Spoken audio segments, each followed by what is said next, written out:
PCOD இருக்கு, conceive ஆயிட்டேன் doctor. What are the problems I will face during pregnancy?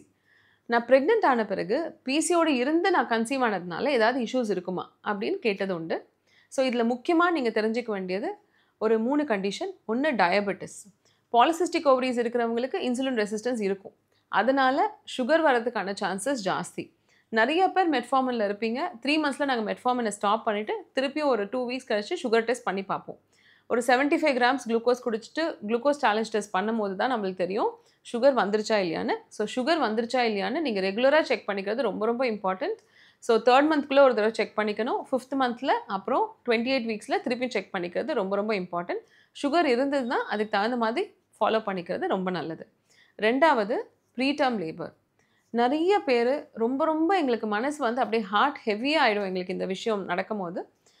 4th month ஒரு 5th month பிசிஓடியில் அழகாக conceive ஆகிருப்பாங்க. Single baby, first சைல்டாக இருக்கும். ஆனால் cervix வந்து கர்ப்பப்பை வாய் வந்து ஓப்பன் ஆகிடும். இது எங்களோட ஸ்டாஃப் நர்ஸே ஒருத்தவங்க ரொம்ப பியூட்டிஃபுல்லாக ஐயுஐயில் கன்சீவ் ஆனாங்க 3 இயர்ஸ் ஆஃப்டர் மேரேஜ். கன்சீவ் ஆகிட்டு 20 வீக்ஸ் ஸ்கேன் பண்ணும்போது யூட்ரஸோட மவுத் வந்து நல்லா க்ளோஸ் ஆகி 3 சென்டிமீட்டர்ஸ் இருந்தது. She herself is a staff nurse, so நல்லாவே பார்த்துக்கிட்டாங்க. கரெக்டாக 1 week later she came to us with ஃபுல்லாக ஓப்பன்ட் அவுட் சர்விக்ஸ். அதனால் பிசிஓடி இருக்கிற பேஷண்ட்ஸ்க்கு எங்களோட கிளினிக்ஸில் நாங்கள் வந்து சர்வைக்கல் லென்த், யூட்ரஸ் மவுத் க்ளோஸ் ஆயிருக்கா இல்லையான்றதை 16 வீக்ஸில் ஒரு ஸ்கேன் பண்ணி வெஜினல் ஸ்கேன் பண்ணி பார்க்குறோம். 24 வீக்ஸ்லையும் வெஜினல் ஸ்கேன் பண்ணி பார்த்துக்குறோம்.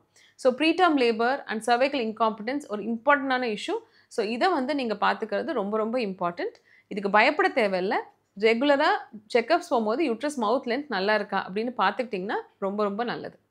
இதை தாண்டி 3rd திங், டயபெட்டிஸ் கூட சிஸ்டர் அண்ட் பிரதர் மாதிரி ஹைப்பர் டென்ஷன். ஸோ பிசிஓடி இருக்கிறவங்களுக்கு கொஞ்சம் பிபி வரதுக்கான சான்சஸும் இருக்குது. ஸோ ரெகுலராக டாக்டர்ஸ் கட்டாயம் நீங்கள் விசிட்ஸ் போகும்போது பிபியும் செக் பண்ண போகிறாங்க. ஸோ இந்த பிபியும் செக் பண்ணிக்கிறது ரொம்ப நல்லது. ஸோ நீங்கள் ரொம்ப அழகாக கண்ட்ரோல் பண்ணி வெயிட்லாம் ரெடியூஸ் பண்ணி பிசிஓடியோட கன்சீவ் ஆகிருப்பீங்க. ப்ரெக்னென்சியில் அதை கீப்பப் பண்ணுங்கள்.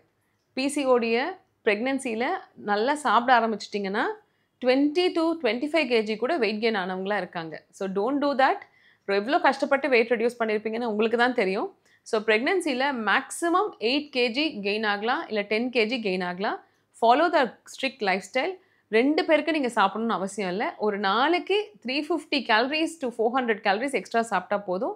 Which can be as good as nuts or some vegetables or some proteins. இதுலேயே உங்களுக்கு அந்த கேலரிஸ் வந்துடும்.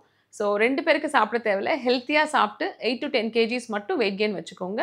Best wishes for your pregnancy with PCOD.